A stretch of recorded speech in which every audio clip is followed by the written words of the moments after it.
Hi hello నమస్తే, welcome to cinema. నేను తరంగిణి. రోజులానే ఈరోజు కూడా లేటెస్ట్ మూవీ అప్డేట్స్తో రెడీ అయిపోయింది సినిమా. ఇక లేట్ చేయకుండా స్టార్ట్ చేద్దాం. సూపర్ స్టార్ మహేష్ బాబు హీరోగా మాటల మాంత్రికుడు త్రివిక్రమ్ దర్శకత్వంలో తెరకెక్కిన చిత్రం కలేజా. 2010లో వచ్చిన ఈ సినిమా మహేష్ బాబు నుండి లాంగ్ గ్యాప్ తర్వాత భారీ అంచనాల మధ్య విడుదలైంది. సాంగ్స్ సూపర్ హిట్ కావడం, త్రివిక్రమ్ కాంబో కావడంతో ఓ రేంజ్ అంచనాల మధ్య విడుదలైన ఈ సినిమా ఆ అంచనాలను అందుకోవడంలో కాస్త తడబడింది. అప్పట్లో థియేటర్స్లో అంతగా గుర్తింపు తెచ్చుకుని ఈ సినిమా ఇప్పుడు ఓ క్లాసిక్ మూవీగా గుర్తింపు తెచ్చుకుంది. ఇప్పటికీ టీవీలో ఈ సినిమా వస్తుందంటే ఇరగబ్బడి చూసే వాళ్ళు కూడా ఉన్నారు.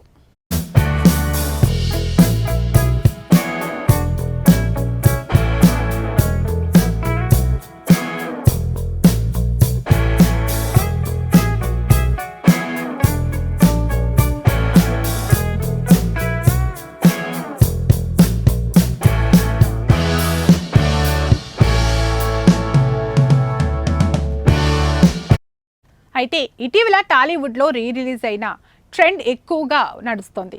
స్టార్ హీరోల సినిమాలు రిలీజ్లో భారీ కలెక్షన్స్ రాబడుతున్నాయి. మరి ముఖ్యంగా మహేష్ బాబు నటించిన మురారి, సీతమ్మ వాకిట్లో సిరిమల చెట్టు సెన్సేషన్ క్రియేట్ చేశాయి. ఇదే నెలలో భరత్ అనే నేను ఒక్కడు రిలీజ్కు రెడీగా ఉన్నాయి. ఈ నేపథ్యంలో కలేజా 4Kలో రిలీజ్ అవుతుందని అందుకు సంబంధించిన న్యూస్ సోషల్ మీడియాలో వైరల్గా మారింది. ఫ్యాన్స్కు కలేజా రిలీజ్ అవుతుందని సంతోషం వ్యక్తం చేశారు. కానీ అలాంటిది ఏదీ లేదని, కొందరు కావాలని ఫ్యాన్స్ను తప్పుదోవ పట్టించేందుకే ఇలా చేస్తున్నారని, కలేజా రిలీజ్కు కొన్ని న్యాయపరమైన సమస్యలు ఉన్నాయని, అవి క్లియర్ అయితే తప్ప ఆ సినిమా విడుదలకు లైన్ క్లియర్ అవుతుందని, కలేజా రిలీజ్ అనేది దుష్ప్రచారమని మేకర్స్ తెలిపారు.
ఇవాంటి సినిమా అప్డేట్స్. మరిన్ని అప్డేట్స్తో మళ్ళీ కలుద్దాం. Until then by.